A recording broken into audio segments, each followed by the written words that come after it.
بکنم باید در طرف شروع شد بگید که شروع شد بکنم آره شروع شد. اوکی، پس من یه دونه پروژه درست می‌کنم تو دیپندنسی اینجکشن که روی این همه چی با هم درست کنیم. نه دیپندنسیش دیگه باشه و فکر کنم اولین پروژه که من روی 2022 می‌خوام بنویسم. اونم .NET 6. چی؟ اونم .NET 6. آره اینم .NET و چیزش هم عوض شده جناب. فرمتش هم همین کوتاه کوچولو چیزا شده که خیلی ساده است. آره کوچیکش کردن، لازم نبوده اونجوریش. خوبه اینجوری. اوکی یه هلو ورلد ساده نوشتیم و خوشحال. اوکی من اینا رو چیت کنم، در پاک کنم، بیا با هم دیگه یک کدی رو با هم دیگه بنویسیم. خب فرض کنید که ما بیایم یک کدی بنویسیم، یه کاری می‌خوایم انجام بدیم. در حقیقت بیا من دونه دونه یک سری کلاس درست کنم با هم دیگه. یک کلاسی دارم، فرض کنید یک سرویسی به نام پابلیش سرویس. اوکی مثلا یک کلاسی دارم به نام پابلیش سرویس. درسته؟ توی این کلاس پابلیش سرویس من میام چیزی که لازم دارم یه کاری باید انجام بدم. درسته؟ مثلا میخوام یه متدی دارم به نام پابلیش. درسته؟ این پابلیش رو کار میکنه و این پابلیش یه کارهایی رو میکنه و مثلا یه سری کارهایی انجام میده. یه جایش هم مثلا میخواد SMS بفرسته. خب مثلا یه چیزی هم دارم که دیتا رو مثلا پروواید میکنه. فرض کن من میخوام پابلیک سرویس کارش اینه که بره مثلا یه اطلاعاتی رو از بورس بگیره بعد ارسال کنه برای من. درسته؟ اوکی. حالا پس یه جایی هم هستش که من از بورس میخوام چیز کنم، دیتا بگیرم. یه فرض کن میخواد یه چیز خیلی ساده شاخص بورس رو میخواد کلا یه بورس که شاخصی داره دیگه، اون شاخص بورس رو بگیریم. بورس به انگلیسی چی میشه؟ شاخص بورس رو با هم بگیریم. استاک بورس میشه چی؟ استاک مثلا استاک. آره میگم استاک مثلا ایندیکیتور سرویس. قبوله؟ آره. ایندیکیتور سرویس داریم که خیلی کارش ساده است، هیچ کار خاصی نمیکنه. مثلا من یه متریک داره، یه اینتیجر برمیگردونه که میگه که مثلا get مثلا ایندیکیتور. درسته؟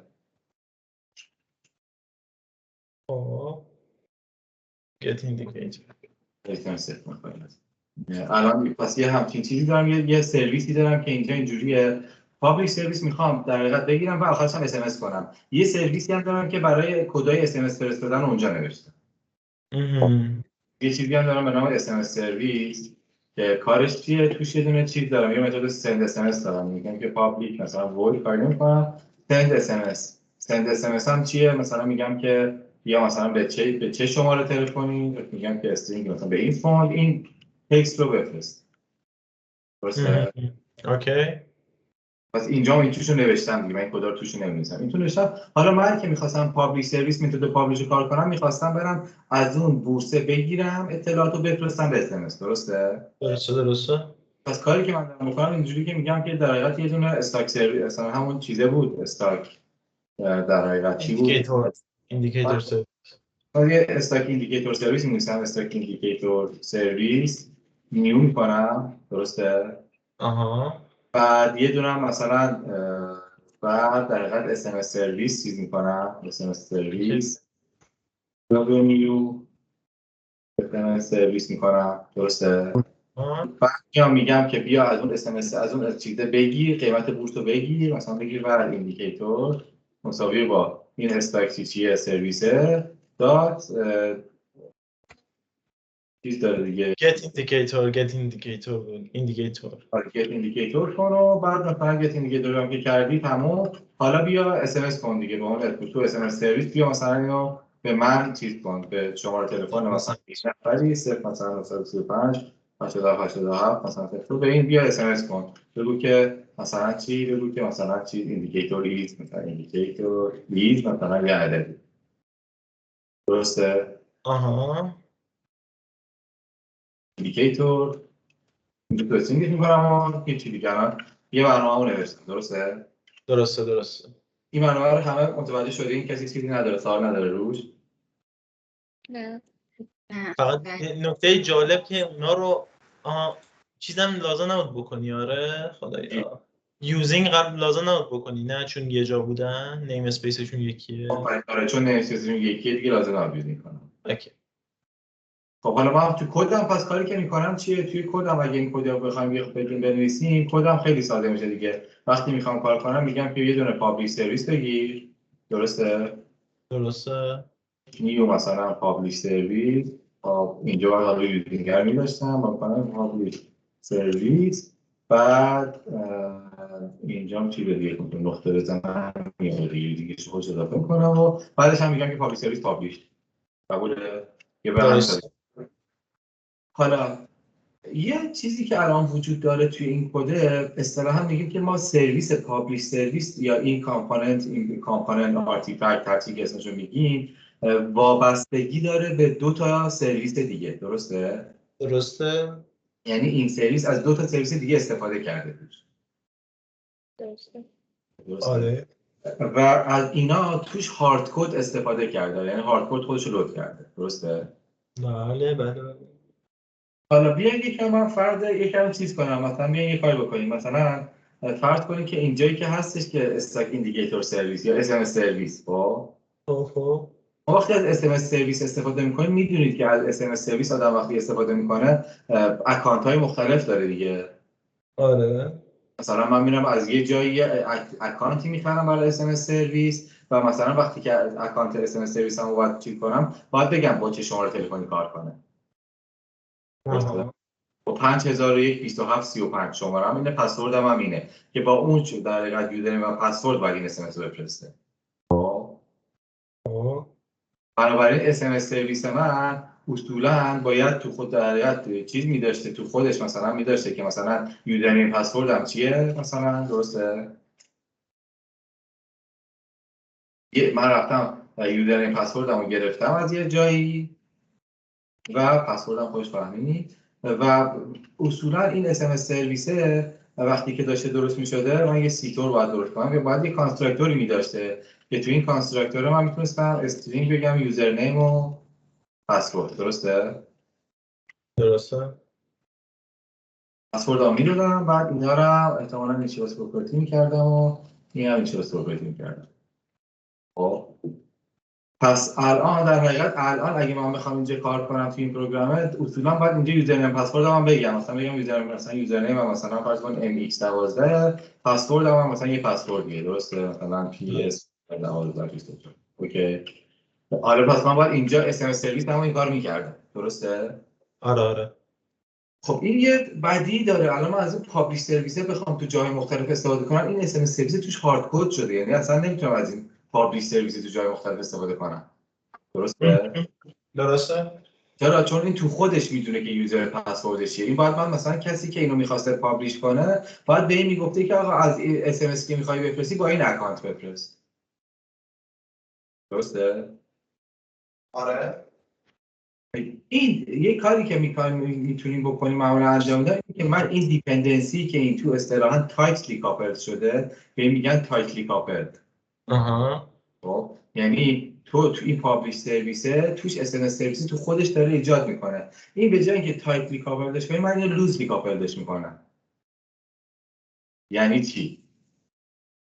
یعنی یه جای دیگه تعریف میکنید فقط اینجا ازش استفاده میکنید. در حقیقت من میگم که این استایل در حقیقت اس ام اس سرویس رو به جای اینکه این کارو بکنم میگم که یه متغیری من توش تعریف میکنم به نام چی؟ اس ام اس سرویس. میگم که اس ام اس سرویس. خب بعد اینجا مشخص میکنم که یه پروپرتی تعریف میکنم به نام اس ام اس سرویس. یه تو ست. قبوله؟ آره. بعد اینجا به جای اینکه اینو نیو کنم اینو نیو میکنم، اصلا اینو نیوش هم نمیکنم. خب میگم این کنه اینجایی که این کار کردم کلا برش میدارم اینو میذارم تو همین جایی که تو پروگرام که اینو نوشته بودم اینجا داشتم این کار انجام میدادم. بعد اینکه نیو کردم یکی از کارام اینه که بعد اینکه نیو کردم میام بگم این یاروه اون پروپرتیش اس ام اس سرویسش این بشه. قبول دارم با پابلیک کنم. یعنی چی؟ یعنی من میگم که من یه پابلیک سرویس میخوام که این پابلیک سرویس اس ام اس سرویسش رو اینجا بهش میگم چی باشه. اصطلاحاً دیپندنسیشو آوردم بیرون. دیگه این واقعا دیپندنسیش شلتر شده و فقط وقتی داره استفاده میکنه از این توی استفاده میکنه. اوکی. اوکی. اینجا چی میگه؟ این علامت خطری که داره چیه؟ Inconsistent accessibility. Property type of service is less accessible than published. اونور اوکی. پابلیک نیست فکر کنم. چی؟ اونور فکر کنم پابلیک نیست. SMS سرویس نوعش پابلیکه. فکر کنم اینترنال بود تا اونجایی که دیدم. بس اینجا. راست میگه. بله مرسی. ایوه. آره خب پس الان اینو متوجه شدیم که چجوریه؟ آره. پس الان من اومدم یه لول اینو سرویس پابلیک سرویس مستقلش کردم، یعنی نچسبیده به این. درسته؟ یه کار دیگه ای که من میتونم انجام بدم که خیلی کمکم بکنه اینه که اینو چیزش کنم. الان من SMS سرویس دارم. خب توی SMS سرویس من اومدم از سند SMS استفاده کردم. خب بذارم حالا این رو یکم چیزتر بگم. حالا همین این به جای که من این کار بکنم، این سرویس مگه میتونه بدون SMS سرویس کار کنه؟ نه نمیتونه دیگه. ولی این کدی که من نوشتم یه جورایی اجازه میده به برنامه‌نویسی که بدون اینکه نست کنن کار کنن، بعد یهو اکسپشن بگیرن یا نال رفرنس اکسپشن میگیرن. درسته؟ من میخوام دیولپرها رو مجبور کنم که آقا تو اگه میخوای از پابلیک سرویس استفاده کنی باید اینو مقداردهی کنی. چجوری میتونم مجبور کنم؟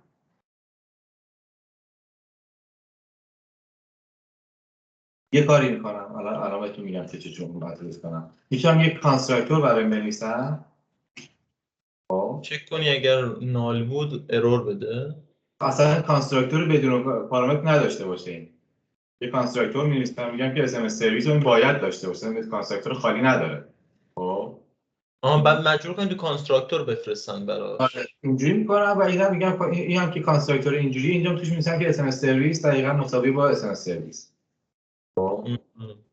حالا دیگه اون کسی که اینجا استفاده می‌کرده نیو نوشته اصلا نمیتونه نیو کنه. درسته؟ مجبور اول در حقیقت بنویسه ور SMS سرویس. قبوله؟ درسته؟ بعد سرویس نوشت، بعد این SMS سرویس هم بهش پاس بده. درسته؟ تایپ سیف و نال سیف هم شدن. آره دیگه سیف، یعنی امکان نداره کسی بتونه مثلا پابلیک سرویسی درست بکنه که توش SMS سرویس نداشته باشه. اوکی. خیلی متوجه شدین؟ آره.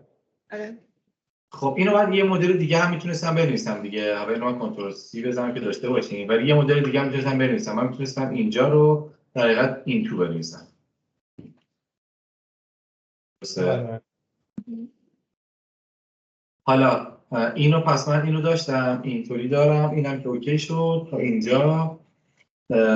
من الان اومدم پابلیش سرویس رو یه مدل یکم ایندیپندنت تر کردم. درسته؟ حالا بیاین اون یکی هم این کارو بکنم باهاش دیگه. یعنی چی؟ مثلا میگم که آقا اینجا این استاک ایندیکیتور سرویس رو هم اینم بیارم بیرون. خب اینم بیاد بیرون و اینجا نیو نمی‌کنمش. خب اینجا نیوش نمی‌کنم و اینجا هم از همین دیپندنسی استفاده می‌کنم. قبوله؟ درسته؟ توی اینجا هم که داشتم کار می‌کردم اینم بهش پاس میدم. در حقیقت اینجا که پاس میدم اینجا دوباره توی کانستراکتورش چی هم اون یکی هم میگیرم. میگم که این کانستراکتور به غیر از SMS سرویس به چی نیاز داره؟ یه دونه به از اینا هم نیاز داره. بدون استاک ایندیکیتور هم احتیاج. اوکی. اینم فکر کنم هم اینترنتی که دیوار گفت داره.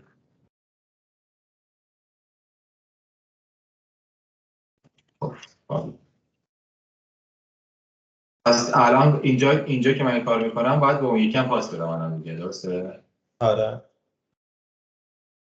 اینجای کار فهمیدیم چجوری من دیپندنسی رو به این اصطلاح میگن اینجکت کردن دیپندنسی. تزریقش کردی. آره من به جای اینکه اون تو برم اینو داشته باشم میگم که داداش تو که می‌خواستی این من از بیرون بهت میگم SMS سرویس که خودت درست نکن SMS سرویس رو.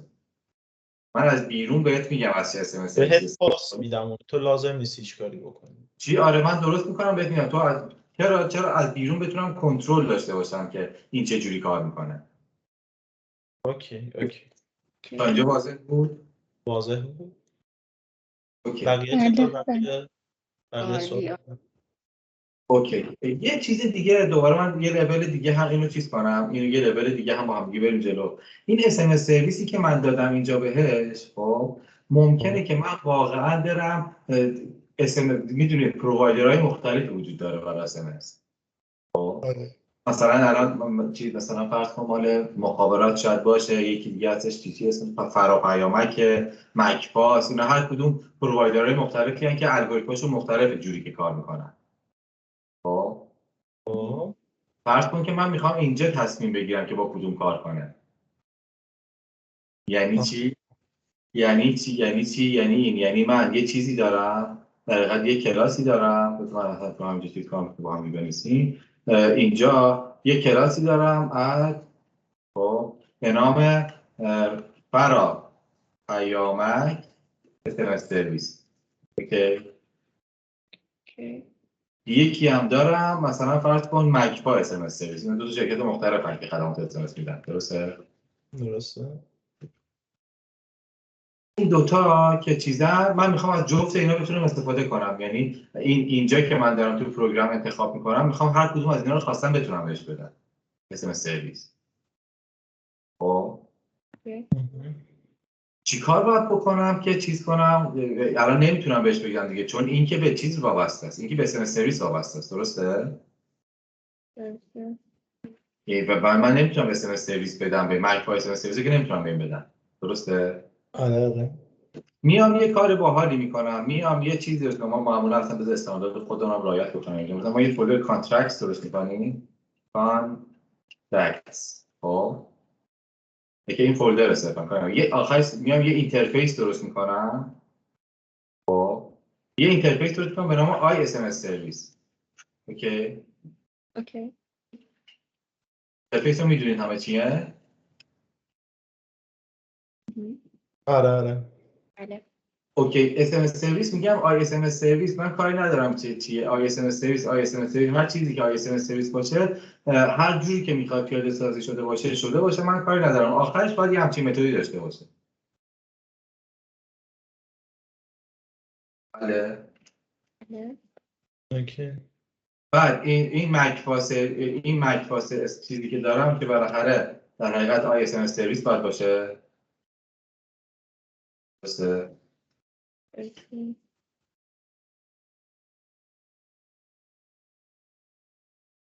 خب توش هم یه بالاخره یه چیزی داره نوشته که چجوری کار میکنه.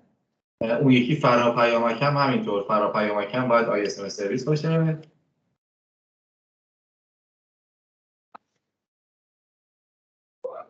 هم در حقیقت خودشو نوشته که چجوری اینجا میرم داکیومنتیشن فراپیامک میکنم چجوری باید SMS بفرستم. اون تو یکی هم میرم مال مک‌پا رو میکنم می‌نویسم توشو خودشو.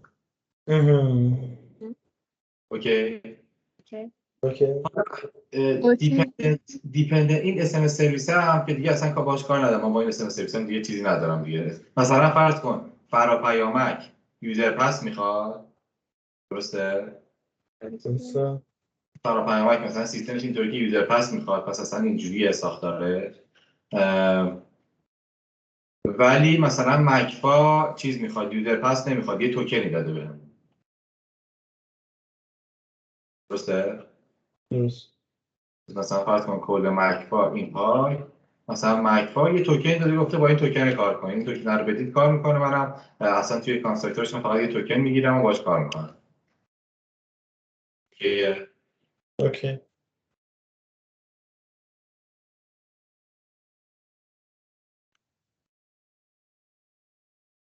اوکی پس الان ما الان دو تا سرویس داریم، ولی چیزی که داریم این سرویس پابلیک سرویسه کماکان ما نمیتونیم بهش بدیم. ولی من توی این پابلیک سرویس زرنگی میکنم، میگم آقا من SMS سرویسی که من میخوام کلاسش رو مشخص نمیکنم، من میگم هر چیزی که SMS سرویس باشه. آها. چون همه SMS سرویس ها باید اون فانکشن داشته باشن، پس یه SMS سرویس بدیم همشون اون رو دارن. آفرین. دیگه من میگم مثلا من کاری ندارم طرف کلاسی که ایمپلمنت کرد چیه؟ هر چیزی که پابلیش سرویس، چیزی که نیاز داری آی اس ام اس سرویسه. آی اس ام اس سرویس هم مطمئنم که سند اس ام اس رو داره، پس خیالم راحته که با سند اس ام اس کار میکنم. اوکی. حالا چون این کار الان انجام دادم اینجا دستم بازه، من اینجا میتونم بنویسم نیو مثلا فرض کن فراپیامک اس ام اس سرویس، درسته؟ یا یه جای دیگه هم ممکنه به این چیز بدم، مال مکفا رو بدم، مکفا اس ام اس سرویس بدم، توکن بدم بهت. مثلا میتونم یه دونه الان دوش رو درست کنم، توی دوش مثلا بیام به این چی بگم مکفا بدم و توش هم یه دونه توکن بدم دیگه، توکنش بهش بدم. قبولیت اینجا فهمیدین؟ اوکی. من یه سوال دارم. الان به عبارتی الان اون کلاس SMS سرویسی نوشتیم استفاده نمیشه دیگه، درسته؟ آفرین، آره کلاس اس سرویس من پاک میکنم دیگه فیستر. پس من توی این مدل من آی اس ام اس سرویس رو تعریف کردم که آی اس ام اس سرویس هر کسی که یه اس ام اس سرویس میخواد باشه من ازش چه انتظاراتی دارم، انتظاراتم رو توی اینترفیس نوشتم. هر کلاسی که این انتظارات رو میتواند برآورده کنه میتونه به عنوان اس ام اس سرویس استفاده بشه. اوکی. بله.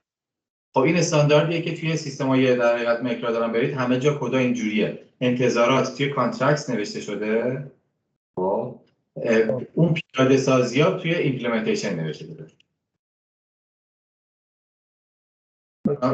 اون که اسم نمیده. خب بنابراین همه اینا که پیاده سازی بودن اینا همشون میرن توی ایمپلمنتیشن.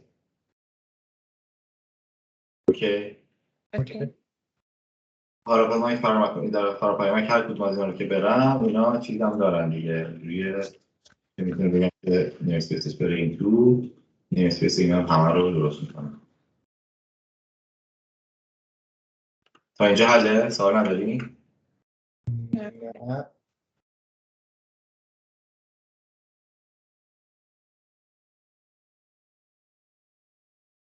خب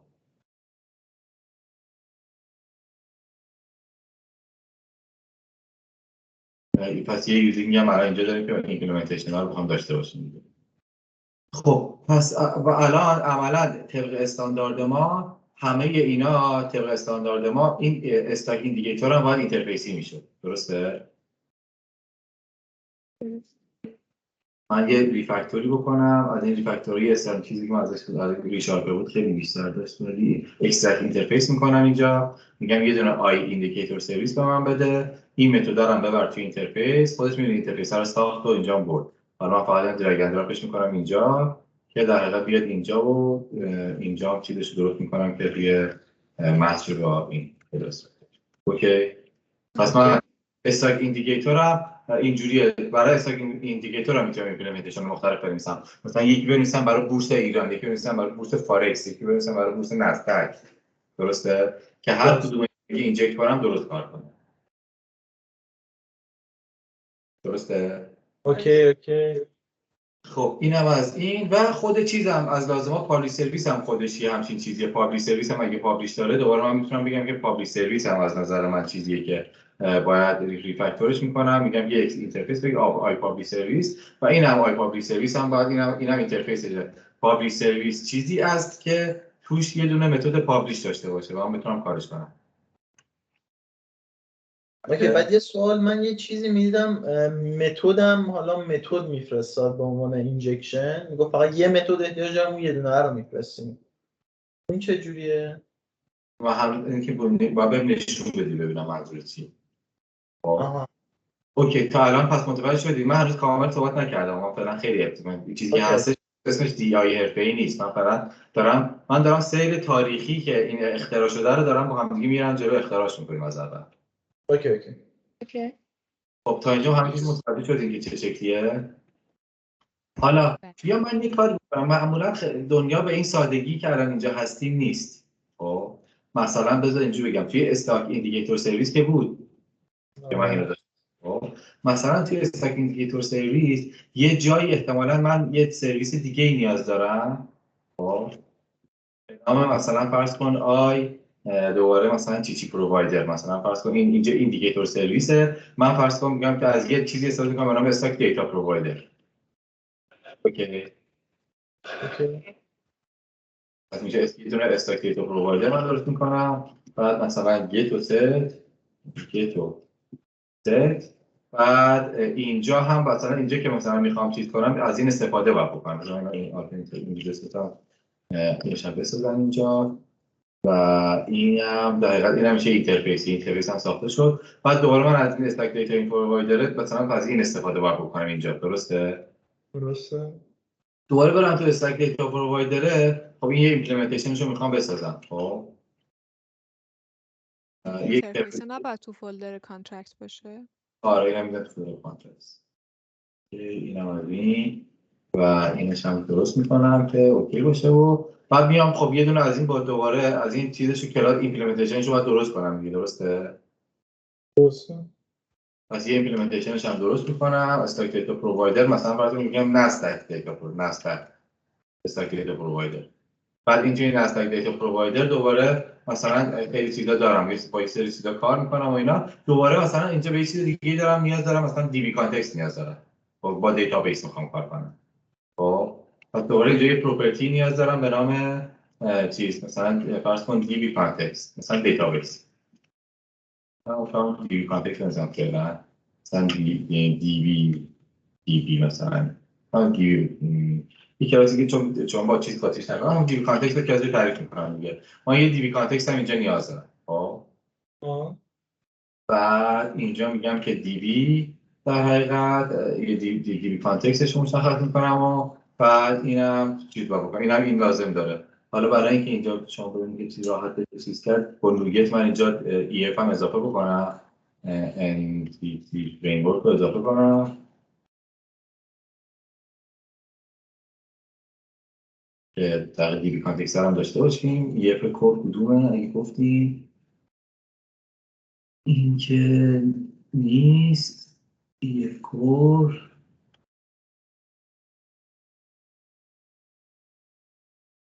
اینه مگذار نزیفیم باید کور این هم هستش کنیم. پس حالا من اینجا یه جای دی بی کانتکست نیاز داشتم. درسته؟ دوباره دی بی کانتکست هم باید یه جور خاصی نیو بشه و این داستانه.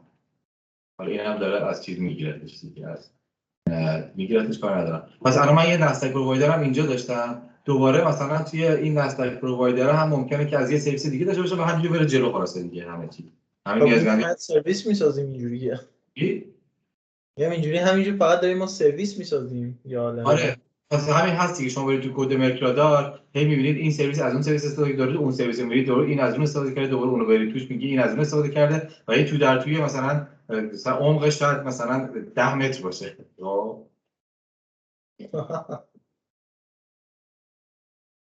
اوکی تا اینجا متوجه شدین داستان چیه؟ آره بعد اسم من یه مکرا دارم باز از سرویس ها رو یکم دیگه با هم دیگه بریم توش ببینیم چه جوریه دیگه اصلا سرویس ها رو داریم صحبت می‌کنیم. خب پس الان وقتی که حالا من صحبتم چجوری میخوام برم جلو الان بقیه صحبت اوکی این که اومد و پس من اینو نویسی کنم اینم هست. الان اگه من توی این پروگرام بودم و میخواستم باهاش کار کنم الان اینا چیزام بود دیگه، اینا الان میرفتم تو سیتورم باید اینا رو میگرفتم. درسته؟ من اینو باید توی کانستراکتور الان ورودی میگرفتم چون نیاز داره به این. درسته؟ آره اینطوری و این هم اینیشیالایز. دوباره توی اون قبلیه که نوشته بودم که این دیتا پرووایدر نیاز داشت، اینجا که این دیتا پرووایدر نیاز داشت دوباره به اینم باید یه سیتور میدادم، یه کانستراکتور میدادم که اینم دوباره بیاد یه دونه آی از اینا بگیره. درسته؟ حالا اگه الان اینو در نظر بگیری این کدی که ما داشتیم توی پروگرام سی اس نوشتیم باید چیکار می‌کردم؟ باید دوباره الان یه دونه درست می‌کردم به نام مثلا ورد، خب مثلا فرض کن استاک دیتا پرووایدر. درسته؟ بعد میومدم نیو می‌کردم استاک استشو گذاشتیم چی؟ نزدک گذاشته بودیم اینو فکر کنم. نزدک دیتا پرووایدر. خب اوکی همین هم دوباره باید الان یه آی دیتا پرووایدر بود دیگه. درسته؟ آره. من اینجا میگم که نزدک دیتا پرووایدر. بعد خود اینم دوباره یه دونه نیو دی بی کانتکست لازم داشته. پس من باید یه دونه دی بی کانتکست هم قبلش درست کنم که به این پاس بدم. درسته؟ مهم. مثلا دیوی کانتکست مساوی با نیو مثلا دیوی کانتکست آشنا اینجوریه. حالا با این کاری ندارم که دوباره این خودش هم چه چیزایی نیاز داره که مثلا شاید فکر کنم اینجا مثلا هم چیزی داده داشته باشه.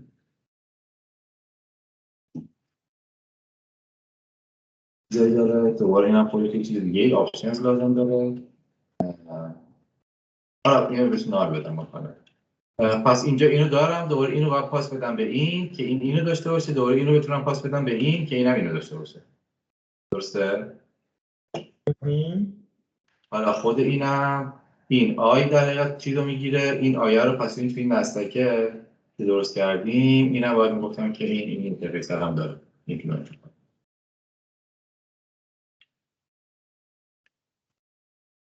بله تا الان دیدید من بخوام یه چیزی درست کنم چقدر باید درست کنم یعنی اینجوری بذارم اینو برگردونم به حالت قبلیش که تو حالت قبلیش بود اینم یه دونه بنویسم در حقیقت اینجا فکر کنم اینجوریه با میتونم اینو ریاکشن بگیرم لوکال واریبل نداره اوکی اینا اینجا میگم که ور اینجوری میشه دیگه ور SMS سرویس درسته و اینجا بگم SMS سرویس بدم بهش و اینم دوباره بگم که و در حقیقت ایندیکیتور این یاروه. اوکی پس به ازای هر یه سرویسمون در واقع یه دونه از اینا رو داریم میسازیم. اینم از این و اینم از این. اوکی حالا الان بودم متوجه شدین که چیکار کردم درسته؟ آره. کاری که الان دارم میکنم یه کار خیلی سردردآوریه. خب یعنی اگه شما توی متدای مثلا برید سرویس ها رو ببینید سرویس ها خیلی دیپندنسی دارن به هم دیگه این به اون به اون یه عالمه مثلا میری جلو خب و نتیجهش این میشه من یه جایی از کد میخوام یه دونه پابلیک سرویس درست کنم درسته بیچاره میشم میخوام پابلیک سرویس درست کنم میگم یه اس ام اس رو این میخواد بعد میگم اوکی برام یه دونه از این میکنم بعد نیو میکنم میگم یه دونه از این میخواد دوباره برام از اون میکنم یعنی من کارم این بودی که اینو درست کنم خب ولی مجبورم برگردم از عقب یه عالمه چیزای دیگه درست کنم که تازه آخرش بتونم به این برسم. اوکی. آره. تا اینجا کار متوجه شدین؟ اوکی من اوکی حالا ما یه چیزایی داریم در حقیقت این کار سردردآوریه شما یه دیپندنسی ها رو جدا کردید اینجکت میکنید ولی بیچاره میشید میخواین یه دونه پابلیک سرویس درست کنید 1000 تا باید بالاش نیو کنید که تا یه دونه از این بتونید درست کنید. خب خیلی کار سختیه. یه چیزایی وجود داره که در حقیقت همون دیپندنسی اینجکشن لایبرریایی هستش که ما ازش میتونیم استفاده کنیم. خب مثلا فکر کنم ما توی چیز توی بیت از آتوفک استفاده میکنیم من همون سرچ کنم.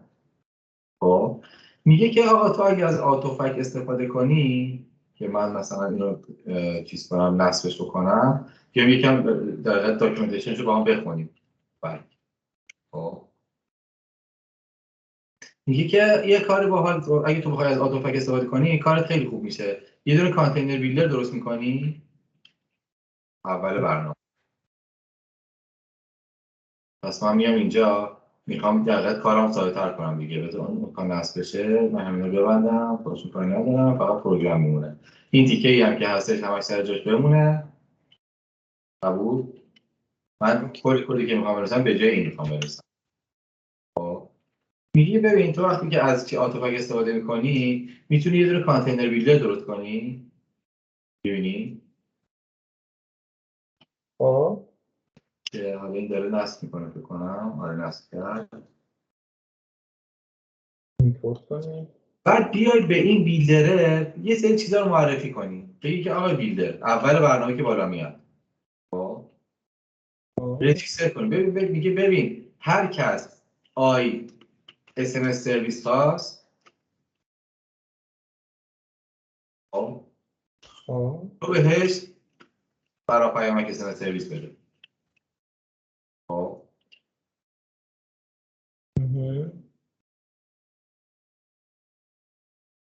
این چی میگه نگار بودم چیزی داشته.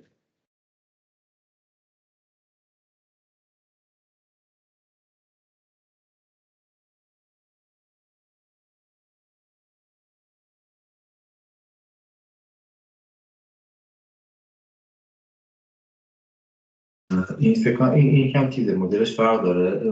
ما تو بیت اینو رپ کردیم به یه چیز دیگه. بذار من یه کار دیگه بکنم. آقای داوودی به بله. جای چیز اون ISMS سرویس رو ورداد بین تایپ آف ISMS سرویس، اون طرف تایپ آف SMS سرویس. آره میخوام اونجور نباشه، میخوام شبیه این چیزی باشه که توی چیز داریم، روی بیت داریم. این آتوفک مدلش هم اینجوریه، فقط فلوئنت باید باهاش کار کنی. مثلا یونیتی چی بود؟ یونیتی کانتینر پالیسی. اگه یونیتی باشه اینه. من یونیتی شبیه اون چیزی که من می‌خواستم. میگم ببخشید بهتر نیستش الان مثلا چون یه ویدیو معرفی مثلا اپیزودی هستش از همون دیپندنسی اینجکشن خود دیفالت مایکروسافت مثلا جلو بریم؟ ندارم، من چیزاشو ندارم دیگه، حفظ نیستم. میخوام اونجا فقط سامپلش میخوام نشون بدم. یعنی الان ایناشو یادم نیستش مال مایکروسافت چیه. من خیلی آماده نکردم. میخوام برم یونیتی فکر کنم بیشتر شبیه اون چیزی که ما تو بیت داریم الان. مال مایکروسافت تو میدونی چیزش چیه؟ آره ولی الان مینیمال API بود یه ذره یه جوری شدن خیلی، چون دو تا متد داره ولی مینیمال API نبود راحت میرفتیم جلو. نه اصلا من مال کنسول نوشتم، مال وبی نیستش که اون آماده باشه.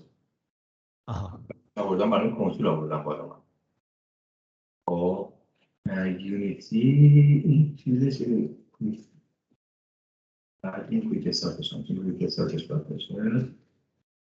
فکر کنم یونیتی اونجوری که اون میخوام بیشتر شبیه اون. من میرم توی یونیتی اینو چیز میشم، اینو چیکار میشم، اینستالش میکنم آتوپکو یونیتی رو نصب. اینا در حقیقت فریم ورک های دیپندنت اینجکشن که ما میخوام از یکیش استفاده کنیم ما ببینیم چه شکلی اینه. یونیتی کانتینر رو راست خب فقط سامپلش هم که از اینجا برداریم که ببینیم چه شکلیه. خودش یه چیزی داره یونیتی کانتینر. خب پس این میگه که تو اگه مثلا اگر یه دیپندنسی اینجکشن استفاده کنیم مثلا یونیتی، مثل فریم ورک مختلف داریم. یونیتی داریم، یکی یاسر تازه دیتا کرده خیلی باحال بود اسمش یادم رفته، آتوفک اون یکی ما تو بیت ازش استفاده می‌کنیم، توی لایه پیلیری بیت ازش استفاده می‌کنیم. مف بوده قبلا، میخوام خود ویژوالستودیو از مف استفاده می‌کنی. اوکی این توی این میگه که تو یک کانتینر درست می‌کنی و اینو اینجوری می‌تونی رجیستر کنی. نه دیگه این شکلی نیست. رجیستر اینم تایپ و فکتوری اینستانس هیچی. حالا من چیز نمی‌کنم خیلی الان ایناشو گیر نمیدم به این. بذار چیزش کنم، بذار راحت ایجادش کنم. به هر حال اینو با یه فرمت این شکلی رجیستر می‌کنم. من برام داکیومنتیشن اینو بخونم هر کدومو برام ببینم چه جوریه.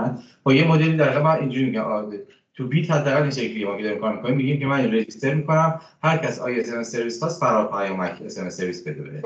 اوکی واسه مایکروسافت هم بلدم میخواید بگیم. واسه مایکروسافت هم آخه لایبرریش رو میدونی چی رو باید اد کنم اینجا؟ لایبرریشونه نمیخوام. حالا پس من میام اینا رو دونه دونه بالا چیز میکنم، رجیستر میکنم. در واقع میگم که اگر کسی اینو خواست دوباره رجیستر کن. خب چه چیزی رو رجیستر کن؟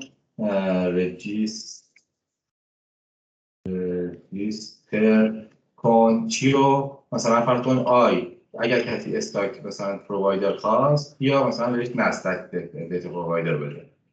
اوکی من همه اینا رو میام رجیستر میکنم. یه سوال، این ISMS سرویس که مثلا مال چند تا بود ما چجوری چند تایی براشون بفرستیم؟ مثلا ممکنه یه بار فرا پیامک باشه، یه بار ممکنه بخوایم اون یکی سرویس پیامکمون باشه. نه اینو الان نمیخوام بگم در واقع. فرض کن که فقط الان کلا یه فرا پیامک سرویس داریم. اوکی. بعد کلا تو وقتی میخوای برنامه‌تو کانفیگ کنی، که این سیستم کلا وقتی میاد بالا با پیامک سرویس کار کنه. خب در یه برنامه دیگه ای میخوای در حقیقت این یکی چیز رو کار کنی باهاش، با مثلا با مایک فایل کار کنی. پس تو اینجا میخوای از اون لایبرری با فرا پیامک اوکی. پس این هم از این. بعد پس این دونه دونه بالایی ها رو من شروع کنم سرویس در رجیستر کردن. خب رجیستر. اینجا دوباره یه چیز دیگه کلیک میکنم، میگم که رجیستر کن. آی دوباره یه چیز دیگه آی مثلا کدومشه؟ آی استاک ایندیکیتور سرویس و اینو واسه مثلا میگم که آره خود استاک ایندیکیتور سرویس رو میدم بهش. رجیستر میکنم و جالبیش اینه، باحالیش اینه که من اون جایی که میخوام چیز کنم من فرض این وقتی برآمدش بالا میومده اینو کانفیگ کردم، یه بار کلا کانفیگ کردم. خب من وقتی میخوام یه دونه پابلیش سرویس رو داشته باشم، خب کافیه که به این کانتینره بگم که چی ریزالو کن، بگم که آقا جان من یه دونه الان چی میخوام؟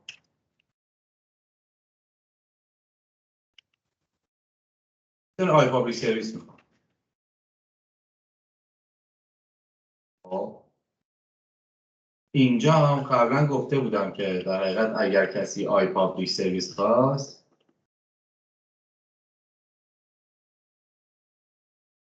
اگر آی پابلیش سرویس خواست من بهش یه پابلیش سرویس بدم. پس این خطه یه خط خیلی جادوییه. چیکار میکنه این دیپندنسی اینجکشنی که ما داریم؟ میاد نگاه میکنه میگه الان تو یه دونه آی پابلیش سرویس داری میخوای. خب اوکی آی پابلیش سرویس با چی رجیستر شده؟ با پابلیش سرویس. خب میاد نگاه میکنه میگه اوکی پابلیش سرویس میخوام نیو کنم کانستراکتور یه دونه آی اس ام اس سرویس میخواد، یه دونه از اینا میخواد. آی اس ام اس سرویس میخواد. خب برم ببینم آی اس ام سرویس با چی رجیستر شده؟ میگه آی اس ام سرویس با فراپیامک سرویس رجیستر شده. میگه اوکی برم فراپیامک سرویس چی میخواد؟ میگه که این هیچ چی نمیخواد، پس از این مطمئن میتونه یه دونه نیو کنه. اوکی. پس الان من از این بعد هر جای کد هر چیزی خواستم فقط میگم من اینو میخوام، دیگه اصلا نمیرم هیچ چیزی رو درست کنم. خب اصطلاحاً من میگم این رو میخوام، ته خط رو میخوام، من میگم اینو میخوام، این خودش میره از اون سر شروع میکنه نیو میکنه تا بتونه اینو از این درست کنه. اوکی. به خاطر هم تمام دیپندنسی هاش هم ریزالو میشه. آره همه دیپندنسی چیزا میشه و برای همین بهش میگن که IOC. ما داریم چیکار کنیم؟ اینورژن اف کنترل کردیم. قبلا مجبور بودم اینو بسازم اینو بخوام تا چیزی که میخوام داشته باشم. الان میگه یه کار دیگه بکن، تو اینو بخوا، تو ته خط رو بخوا، من میرم از اون ور از شروع میکنم همه چیو میسازم تا برسم به این. اوکی. بعد یه سوال دیگه، این فراپیامک مثلا یه یوزرنیم پسورد میخواد، اینو چجوری براش میفرستیم؟ حالا اینا رجیستریشن های مختلفه، من الان وارد دیگه نمیشم. مثلا من الان این یه مدل رجیستریشن این بود، یه مدل رجیستریشن دیگه این بود که اگر کسی آی اس ام اس سرویس خواست دقیقاً فکر کنم مثلا اینو خودش داشت اصلا رجیستر اینستنس میکنن. خب دقیقاً اینستنسش رو بهش میگم که آقا نیو فراپیامک سرویس مثلا فرض کن اینجوری و اینجوری. خب یعنی اگر آی اس ام اس سرویس خواست دقیقاً مثلا همین اینستنس رو بده. مثلا نرو نیو کن، نیو نساز. متوجه شدم. خب دقیقاً همین اینستنسی کار، این مدل‌های مختلف داره. خیلی هم من وارد دیتیلش خیلی نمیخوام بشم، شما میتونید برید بخونید، ولی میخوام پرابلماشو بهتون بگم در جریان پرابلم‌ها و چالش‌هاش باشیم. خب پس حالا اگه مثلا بریم الان تو کد مکرادار رو نگاه کنیم، خب ما توی کد مکرادار مثلا توی سرویس اگه بریم همه بیشتر رجیستر، بعضی از رجیسترها ماژول به ماژول انجام شدن، ولی خیلی از رجیسترها توی اینجا یه چیزی به نام سرویس یوتی اگه نگاه کنید بیشتر سرویس‌ها اینجا رجیستر شدن. می‌بینید مثلا میگه اگه کسی آی نوتیفیکیشن باش سرویس خواست اینه کلاسش، اگه کسی آی ریزالو راند خواست اینه، اگه کسی آی نمیخواست این همه سرویس رجیستر شدن. می‌بینید بعد خب وقتی این همه سرویس رجیستر شدن یه کار خیلی راحت اینه که من هر وقت فچ کرال سرویس خواستم فقط ریزالو کردم دیگه. اصلا این که فچ کرال سرویس خودش به پلی سرویس نیاز داره، وندور ادپتر سلکتور نیاز داره، لاگ سرویس نیاز داره، دوره وندور ادپتر خودش چیا نیاز داره، اصلا درگیرش نمیشم، اصلا نمیدونم. اوکی تا اینجا همه چی واضحه؟ یه سوال. نه من یه جایی فکر کنم حواسم پرت شد و متوجه نشدم، از یه جایی به بعد متوجه نشدم. تفاوت الان ریزالو و رجیستر چی شد؟ توی من رجیستر تفاوت این دوتا رو متوجه نشدم. توی رجیستر میگم آقای کانتر، آقای دیپندنسی اینجکشن. خب دیپندنسی اینجکشن شغلش چیه؟ شغلش درست کردن آبجکت هاست دیگه. کل ما از دیپندنسی اینجکشن استفاده میکنیم که هر وقت یه اینستنس از آی پابلیشر سرویس خواستیم به دیپندنسی اینجکشن بهش بگیم بهمون بده. درسته؟ خب درسته. پس شغل اینه که من هر وقت یه دونه از اینا نیاز داشتم بهش بگم که آقا یه دونه آی پابلیشر سرویس بهم بده. خودت میدونی چه جور میخوای بسازی، هر جوری میخوای بسازی بساز، آخرش به من یه دونه این بده. پس هر وقت من از دیپندنسی اینجکشن میخوام استفاده کنم باید بهش بگم ریزالو کن آقا یه دونه آی پابلیشر سرویس برای من ریزالو کن. درسته. اوکی. این دیپندنسی اینجکشن برای اینکه بتونه بفهمه در حقیقت آی پابلیشر سرویس اگه ازش خواستم از چه کلاسی باید برام نیو کنه. از پابلیش سرویس دیگه. از کجا اینو میفهمه؟ باید اینو رجیسترش کنی. آره اینجا بهش گفتم رجیستر کردم، گفتم آقا هر کس از این خواست اینو بهش بده. دوباره تو وقتی داری اینو نیو کنی میری توش میبینی یه جایی چیزایی نیاز داری، مثلا اگه کسی مثلا استاک ایندیکیتور سرویس خواست اینو بهش بده. اوکی. درسته. پس مثلا انگار اینطوری میشه اون پابلیش سرویسه انگار اون کلاس اون سرویس بیس ما هستش، سرویس کلی ما هستش که ما ریزالوش میکنیم، بعد داخلش هرچی دیپندنسی هم داره رو دونه دونه رجیستر میکنیم. درسته؟ بیس منظور چیه؟ کلمه بیس یکم اگه درست متوجه شده وقتی میگی بیس چون توی ارسطوری هم بیس داریم با اون قاطی میشه. منظورت از بیس ارسطوری بود؟ الو دقیقاً سرویسی بود که ما از تمام آیتم صدام نمیاد؟ الو صدام نمیاد؟ چی؟ سوال من صدا قطع و وصل میشد، الان صدات خوب میاد. الان خوب میاد. من سوالتون رو شنیدم. شما پرسیدین که منظورم از بیس همون یه بیس مثل اینترفیسه، درسته؟ ببخشید ارسپریه، درسته؟ آره فکر نمی‌کنم منظورت این بوده باشه. نه منظورم این نیستش.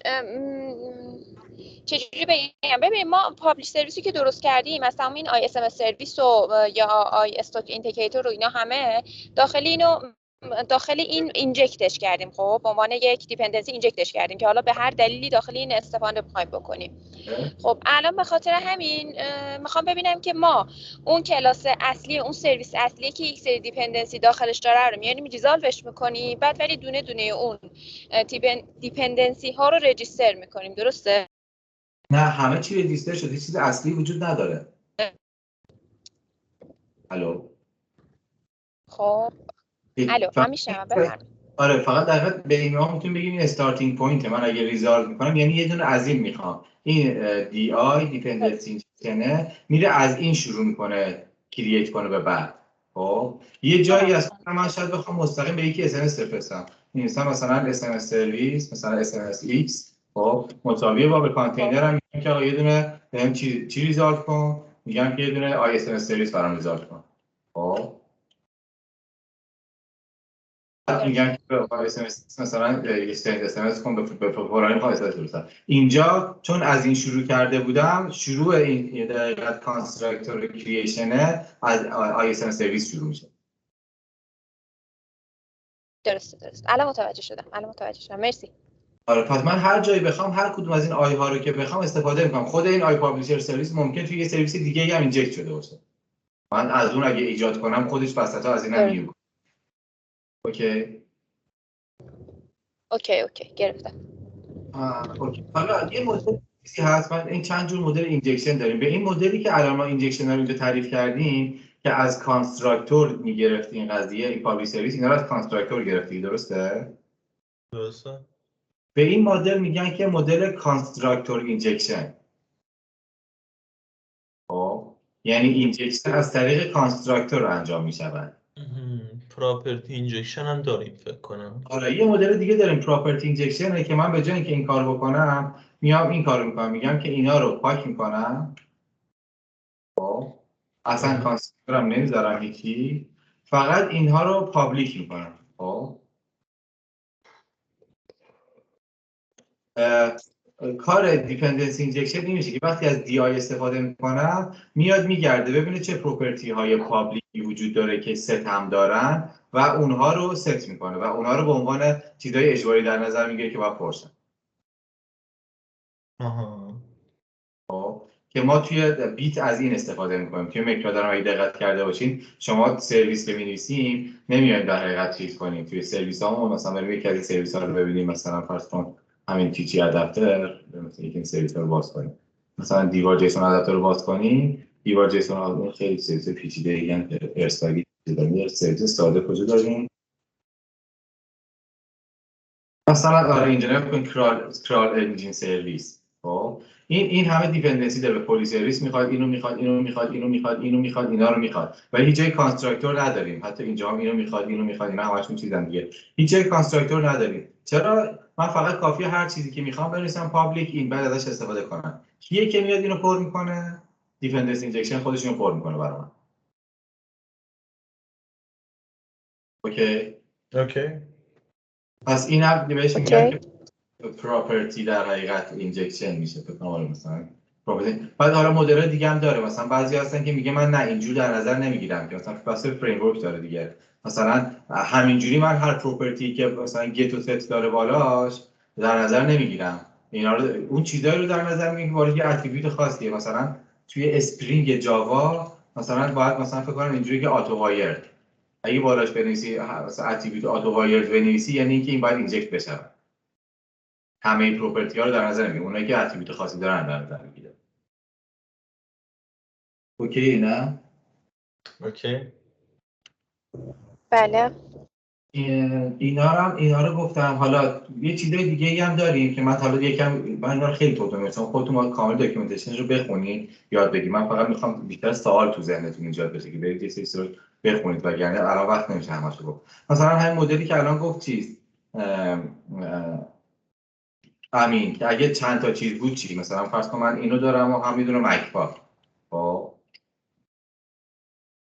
این چه جوری میشه؟ مثلا یه حالتایی داره که من میتونم چند تا چیز کنم، یعنی روی ISMS سرویس چند تا چیز رو اینجکت کنم، خب یعنی رجیستر کنم. وقتی هم که میخوام بگیرم یه آرایه‌ای از اینا میده بهم. یعنی وقتی من اینجکت میکنم یه آرایه میده که همه اونا توش هستن. اوکی.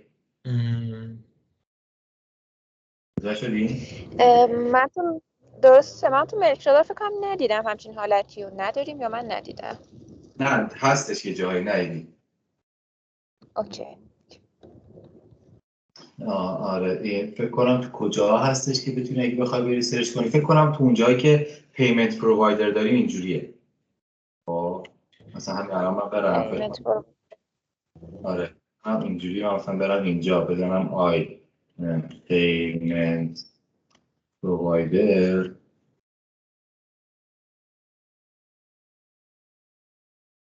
پیمنت پرووایدر اگه برم این پیمنت پرووایدر کجا از این استفاده شده؟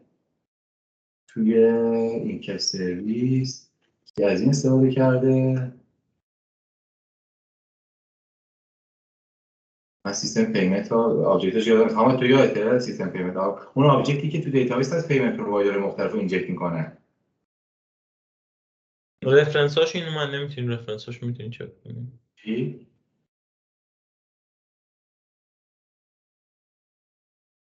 آی پیمنت اگه اینجوری بنویسم چی میشه؟ مثلا اکسپت پیمنت سرویس چیا شما ده رفرنساش اومده؟ نفهمیدم. آره اونجا می‌خواستید ایمپلمنتیشناشو ببینید نمیشه رفرنساشو چک کرد. حامد هستی یا نیستی؟ حامد نیست.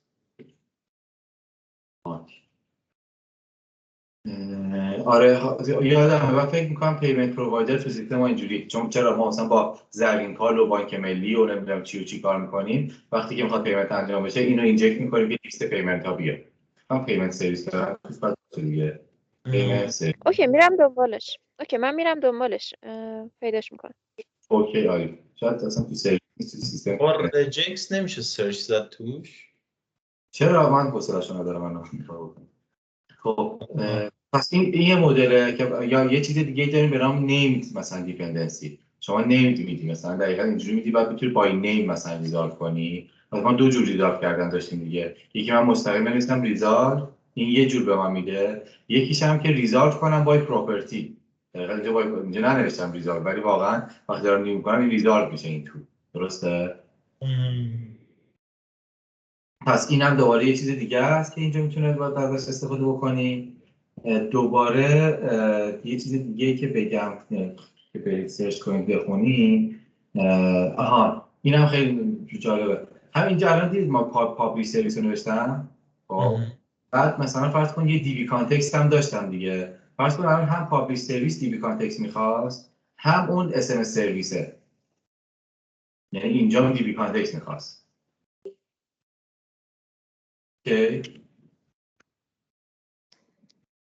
اوکی.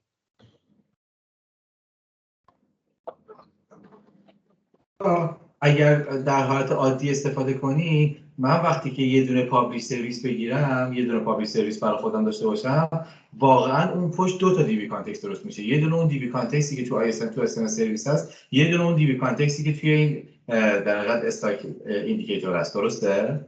درسته. میتونید تصور کنید چرا؟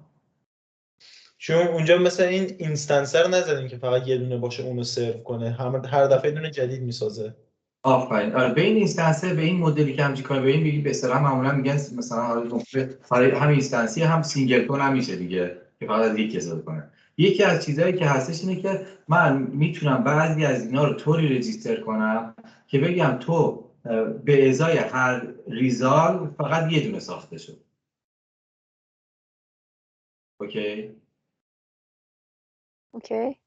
مثلا بگی دی بی کانتکست طوری رجیسترش کنم، بگم دی بی کانتکستش طوری باشه که هر بار که طرف اگه اس ام اس سرویس خواست، اس ام اس پرووایدر هم مثلا یکی استاک در حقیقت ایندیکیتور هم خواست، اگه من از اول این وقتی داشتم ریزال میکنم یه دی بی کانتکست درست کردم، از اونجا به بعد اگه کسی دوباره دی بی کانتکست خواست دوباره نیو نکن، همون رو استفاده کن. ولی اگه یه خط دیگه دوباره نوشتم، مثلا در حقیقت یه خط دیگه هم نوشتم، مثلا اینجوری دو نوشتم، این دی بی کانتکستی که توی این استفاده شده با این فرق میکنه. منتها همه دی بی کانتکستی که توی این استفاده شده با هم دیگه یکیه. خب اینا معمولا وقتی که رجیستر انجام میشه مشخصه. اینجا اگه برید بعضیا اینجوری رجیستر شون میبینید، اینو بعضیاشون میبینید مثلا اینو نوشته که ریلتور آنالایزر دیپندنسی لایف سایکل سینگل اینستنس. سینگل اینستنس یعنی دفعه اول این کلنه شبیه اون اس ام اس چیز است، فرافایمگی است که با اینستنس گذاشتیم. گفتیم که کل هر کس خواستش درست کنه، هر جای جهان خواست، فقط یک بار از وقت برنامه میاد بالا تا وقتی بسته میشه فقط یک دونه ریلتور آنالایزر درست خواهد شد. اون یکیه که چیزه، فکر کنم الان اینجا اسمش چیزه، اون یکی که دیدیم فکر کنم پرسکوپه. پرسکوپ وقتی بذاریم، پرسکوپ یعنی که هر بار که من یه اسکوپ جنریشن درست کنم، دی بی کانتکست درست کنم، تو هر اسکوپ یه بار درست بشه. ترانزینت هم که اون همون عادی است که هر وقت خواسته شد دوباره از اول نیو بشه. اوکی. اینا مکانیزم‌های مختلفیه که در حقیقت اینجکشن ها انجام میشه برای اینکه بشه در حقیقت که میتونی کانفیگر بکنی. اینا لایبرری‌های مختلف امکانات خیلی خفن و مختلفی دارن برای دیپندنس اینجکشن که باید هر کدوم برید بخونید. خب توی دات نت الان یه دونه هست، همونی که چیز گفت، همونی که حامد گفت، چون من خیلی باش کار نکردم اونو نیاوردم باش مسلط باشم. من خیلی مثلا چندین سال 10 سال پیش من با اینو کار کردم.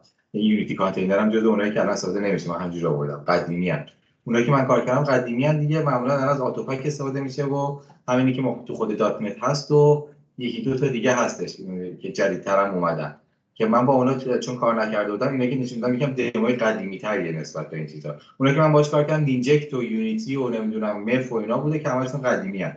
بنابراین شما برای اینکه اینو کامل یاد بگیرید بهتره که برید داکیومنت های اتوپک یا مثلا همین دیفند دی آی مخصوصا مال خود دات نت برید بخونید، اونا رو یاد بگیرید که چه جوریه. من فقط خواستم فلسفه پشتش رو بهتون بگم چیه. اوکیه. بله اوکی. دیگه سوال دارین؟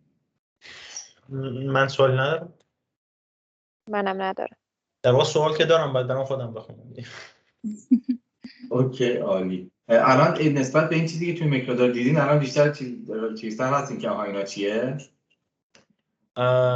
آره من خودم یکم درباره‌اش خونده بودم، فقط مثلا چون یه یوز کیسش یه نفر تا حالا برام توضیح نداده بود خوب متوجهش نشده بودم، الان متوجه شدم. حالا یه کاربرد خیلی جذابش رو میخوام بهتون نشون بدم که این کاربرد خیلی میتونه کار کنه و اونم اینه که وقتی شما سیستمتون معماریتون اینطوری باشه اصطلاحاً سیستمتون خیلی تستبل میشه، خفن میشه.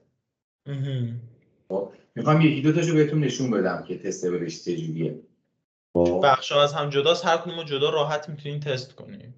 نه نکته اینه که شما اول اون که هیچ جدا هست اول میتونید تست کنید، ولی یه جذابیتی که پیدا میکنه شما میتونید برای تست بعضی چیزا رو فیک کنید. مثلا چی؟ مثلا شما چیز دارید اینجا که بودش، فرض کنم من میخوام یه تستی بنویسم، الان سیستم تست بنویسم. توی سیستم تست من میخوام پابلیش رو انجام بدم، نمیخوام آخرش واقعا اس رو بفرسته. آره درسته، دوست ندارم آخرش واقعا اس بفرسته. میام چیکار میکنم؟ میام قبل اینکه تست رو شروع کنم دیپندنسی اینجکشن رو دستکاری میکنم، میگم آقا آی اس ام سرویس رو یه دونه میام فیک اس ام سرویس میذارم که تو متد سندش هیچ کاری نمیکنه. توی قبل اینکه تست رو شروع کنم یه دونه چیز فیک میدم برای آی اس ام سرویس، برای کل کدم کار میکنه، همه چیز تست میشه، اس ام سرویس هم کار نمیشه. چرا؟ چون من بهش فیک دادم. اوکی، پس اونو باید جدا تست بکنیم اس ام دیگه. خودمون اگه بخوایم این کارو کنیم. نه نکته اصلا اینه که تو اس ام اس رو که نمی‌خواستی تست کنی. آره تست کنی. پابلیش درست کار می‌کنی یا نه؟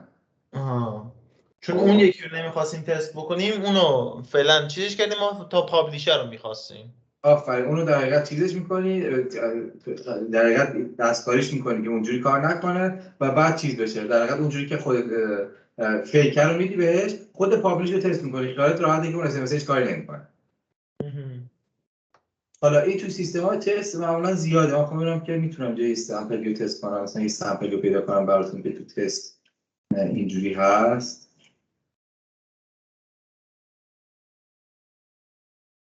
یه مثالی که سامپل تستش اینجوری باشه، مثلا این تست وندور کرال،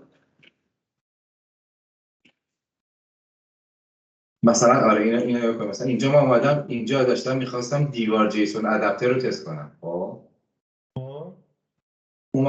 بعد دیوار جیسون ادپتر رو یه چیزی می‌خواستم تست کنم، چیزی که بدون پایین تست چیه، تست رو با هم دیگه بخونید. ببخشید من اومدم فچ سرویس رو می‌خواستم تست کنم، فچ کرال سرویس رو. تو فچ کرال سرویس اومدم ریزالو کردم یه دونه آی فچ کرال سرویس، بعدش هم یه کرال درست کردم. کرال رو که درست کردم به فچ کرال سرویس، فچ کرالش رو کار کردم، منتظر بودم کارش تمام بشه. پس تست من اینه. میخواستم تستم این بوده، میخواستم روی این متد فچ کرال سرویس رو کار کنم، بعد ببینم جوابش درست استاتوسش فچ فیل میشه یا نه، اگر این هم نتورک ارور میده یا نه. اگر این دو تا اوکی باشه من تستم پاسه. این حالا شرط این تست بوده، هر چیه من با تستش کار ندارم. تست براتون مفهوم الان؟ آره.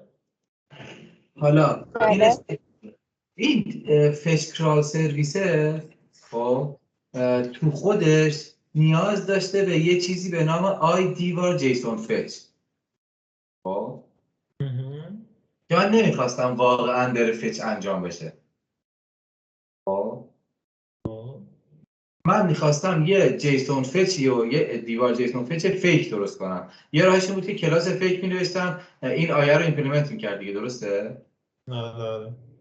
یه راه دیگهش که خیلی خفنه و باحاله، یه فریمورکی به نام فیکی دیزی.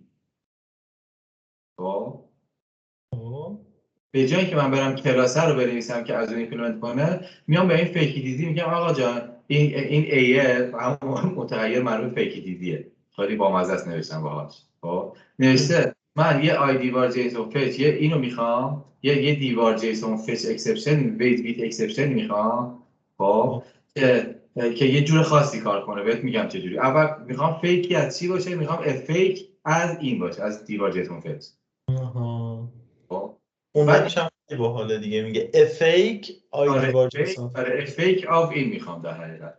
بعد که فیک آف این میخوام روی اومده تعریف کرد، ایناش خیلی باحاله. میگه این A میگه کال تو، میگه اگر کسی روی این دیوار جیسون فچ همین که درست کردم خب متد فچ ایسینک رو کال کرد، این متد جزء اینترفیسه.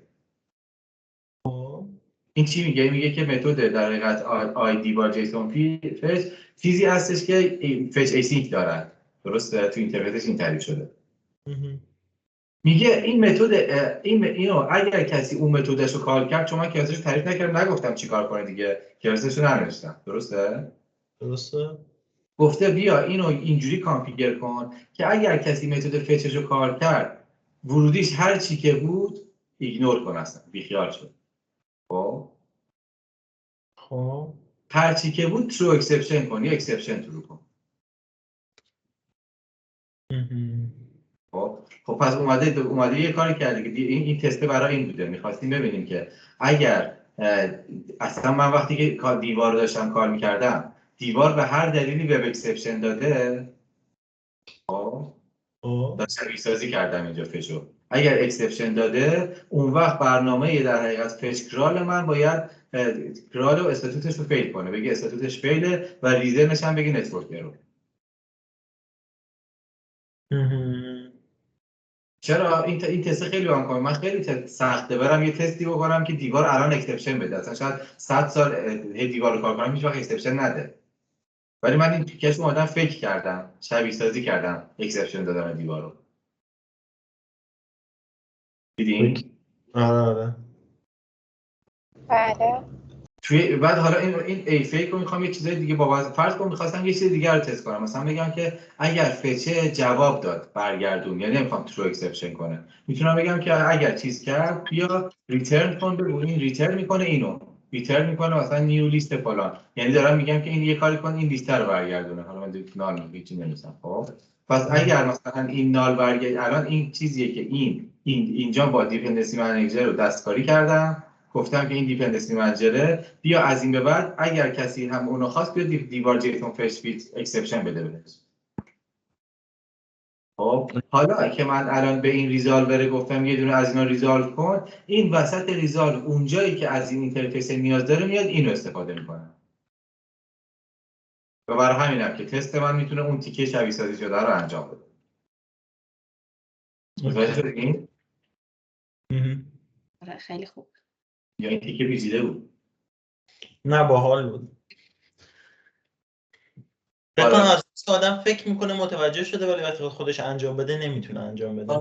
این خیلی خفنه، بخاطر این تو سیستم‌های تست خیلی وقت شما پیش میاد یه تیکه از سیستم می‌خواید تست کنین و نمی‌خواید بقیه، مثلا من الان می‌خوام الگوریتم‌های ادپتر ملکرادا رو تست کنم، خب و نمی‌خوام وقتی که تست شد بره واقعا به دیوار ریکوست بزنه. خب می‌خوام شبیه سازی کنه ریکوست به دیوار رو، بگه اگه به دیوار ریکوست زدم و دیوار اکسپشن فلان برگردوند، سیستم کرالر من مشکلی پیش نیاد براش، طبق کاری که باید کارن رو بکنه. خب میام اون تیکه از دیپندنسی سیستم رو فیک میکنم با این. حالا اینجا یه عالمه تست هست، شما میتونید برید تست های مختلف رو بخونید، هر کدوم ببینید چجوری نوشته شده، چجوری کار شده، چه شکلی هستن دیگه. اوکیه؟ اوکی.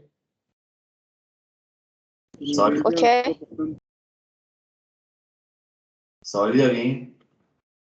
نه. من که نه. اوکی، پس من یه خلاصه جمع‌بندی بکنم اینه که من یک کمی درباره چیز صحبت کردم، درباره اینکه اصلا دیپندنسی بین کلاس‌ها چیه و اینکه دیپندنسی‌ها رو بشه لوزلی کاپلد کرد و بشه اینجکتشون کرد معنی چیه، و وقتی اینجکتشون می‌کنیم اینکه اینجکتشون مستقیم به کلاس وابسته نباشه و با اینترفیس باشه، دیدیم چی به چه درد می‌خوره. بعد دیدیم که اگه از اینترفیس استفاده کنیم قابلیت اینو پیدا می‌کنیم که سیستم‌های تست خفن بنویسیم، یعنی یه تیکه‌هایی از سیستم رو فیک کنیم. فیکیتیزی رو دیدیم که چجوری کمک می‌کنه. بعد یکی دو مدل اینجکشن هم دیدیم که مثلا بای پراپرتی و بای کانستراکتور و جورای دیگه هم هست، میتونید سرچ کنید، هر فریم ورکی مثلا کارت خودشو داره. و یکی دو دیگه هم دیدیم که اصلا سبکی که دی آی کانفیگر میشه خیلی مهمه که پرسکوپ باشه، ترانسینت باشه. حالا این هر کدوم اصطلاحات مختلف دارن، روش‌های مختلف دارن که شما میتونید برید لایبرریاشو بخونید. الان فیکیتیزی ما از توی بیت از چیز استفاده میشه، آتوفک استفاده میشه، ولی یک دو تا فریمورک جدیدتر هم هستن که باحال‌تر اومدن.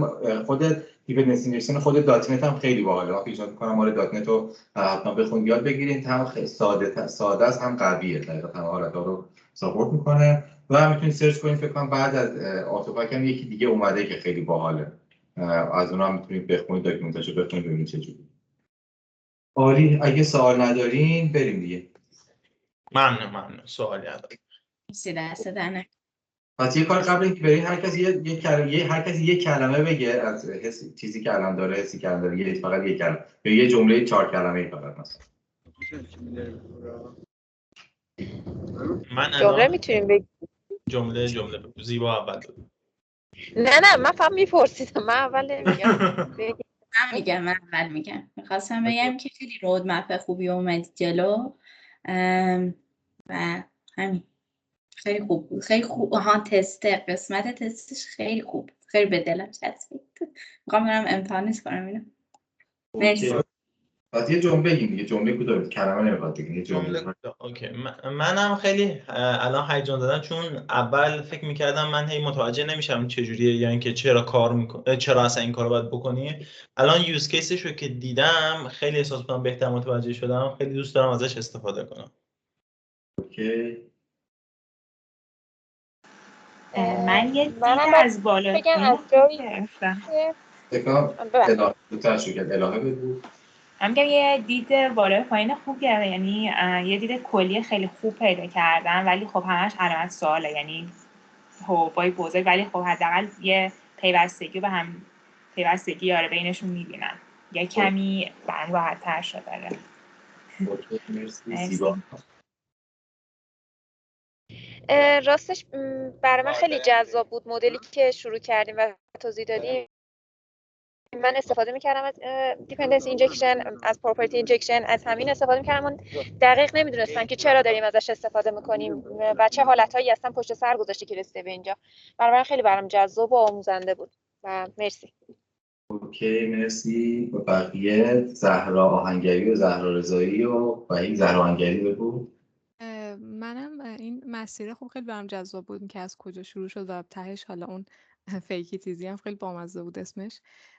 و اینکه خیلی خوبه که الان مثلا همین پروژه مرکادو، حالا پروژه به این عظمت هست و میشه اینا رو توش بالا پایین گشت دنبالش و خب استفاده شد، دید اینکه چطور کدوم قسمتاش استفاده شده و یعنی خیلی خوبه که میشه رفت اینا رو گشت. قراره حالا برم بگردم ببینم چطوره. اوکی. زهرا رضایی. وحید.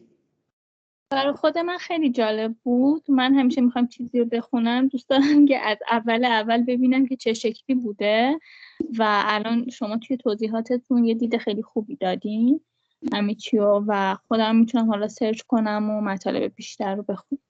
مرسی. اوکی، مرسی. وحید. نسبت به اونی که من بلد بودم خیلی آپدیت های خوبه اومده، باحال بودن و تنها چیزی که الان نظرمو جلب کرده برم دنبال باگاش، ببینم چه باگ های چالش های خوبی داره. اوکی، مرسی. یه چیزی توی زمرین هم در حقیقت تو همه سیستم این هست دیگه. تو زمرین هم ما از دیپندنت اینجکشن استفاده می‌کنیم. برای تو وب و در حقیقت جاوا و تو همشون این هست. یه نکته که خیلی چیزه اینه که دیپندنت اینجکشن خیلی پیچیدگی‌ها به نظر ساده خیلی پیچیدگی و عمق زیاد داره و توی سیستم ما هم و نگار و وحید نگار و حامد اینو خیلی مسلطن. حامد هم خیلی کار کرده یا مخصوصا که ما دیپندنس اینجکشن خیلی پیچیده داریم. شما ارث‌بری‌های پیچیده داریم، جنریک در حقیقت از ارث‌بری و جنریک و نمیدونم اسکوپت مثلا ساختن و جاب و اینا زیاد داریم. خیلی حالت‌های دیپندنس اینجکشن تو سیستم استفاده شده و حامد همه‌شو مسلطه. بعضی جا بگم از منم مسلط‌تر باشه بخاطر اینکه کامل با کد خیلی ریفکتور خیلی عمیق انجام داد، خیلی مسلط شد توی کد. بنابراین هر سوالی داشته باشید میتونید رو حامد حساب کنید. حامد دقیقاً همه چیزو میدونه که الان چه جوری داره کار کنه. هم مال دات نت رو میشناسه، هم اتوپک رو کار میشناسه، هم روبی رو میشناسه. ایول ممنون. مرسی از همه، خسته نباشید. ممنون. مرسی از شما، دستتون درد نکنه. خدا نگهدار. دستتون درد نکنه. مرسی. خدا خدا.